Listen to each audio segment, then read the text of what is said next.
एक छोटे से गांव में एक सास अपने दो बेटों के साथ रहती थी।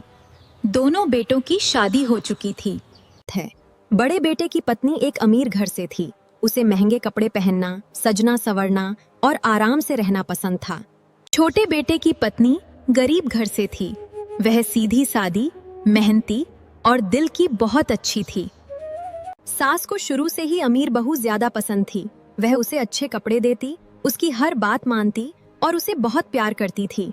वहीं दूसरी तरफ गरीब बहू को वो ज्यादा महत्व नहीं देती थी। गरीब बहू चुपचाप सब सहती रहती है। वहीं दूसरी तरफ गरीब बहू को वो ज्यादा महत्व नहीं देती थी। गरीब बहू चुपचाप सब सहती रहती है। गरीब बहू घर के सारे काम करती है, खाना बनाना, सफाई करना और सबका ख्याल रखना, पर फिर भी उसकी सास उसे पसंद नहीं करती थी। अमीर बहू ज्यादातर समय अपने फोन में लगी रहती या आराम करती। उसे घर के कामों में कोई खास दिलचस्पी नहीं थी, जबकि गरीब बहू सारा दिन घर के काम करती रहती।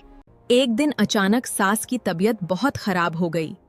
वह इतनी कमजोर हो गई कि उठ भी नहीं पा रही थी।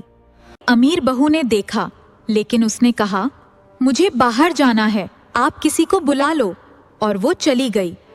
दूसरी तरफ गरीब बहू ने तुरंत सास की सेवा शुरू कर दी।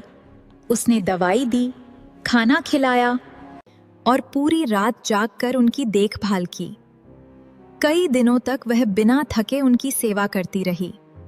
धीरे धीरे सास ठीक होने लगी। अब उसे सब समझ आने लगा था। जिस बहू को वो हमेशा नजरअंदाज करती थी, वही असल में सबसे ज्यादा केयरिंग और सच्ची थी। एक दिन सास ने गरीब बहू का हाथ पकड़कर कहा, मुझसे गलती हो गई। असली अमीरी पैसे में नहीं, दिल में होती है। ये सब अमीर बहू भी सुन रही थी। उसे अपनी गलती का एहसास हुआ और वह शर्मिंदा हो गई। उस दिन के बाद घर का माहौल बदल गया। सास अब गरीब बहू को सबसे ज्यादा प्यार करने लगी और अमीर बहू भी खुद को बदलने की कोशिश करने लगी। इंसान की असली पहचान उसके पैसों से नहीं, बल्कि उसके दिल से होती है। आप बताओ, आपके हिसाब से सही कौन था, अमीर बहू या गरीब बहू? वीडियो को लाइक शेयर करो।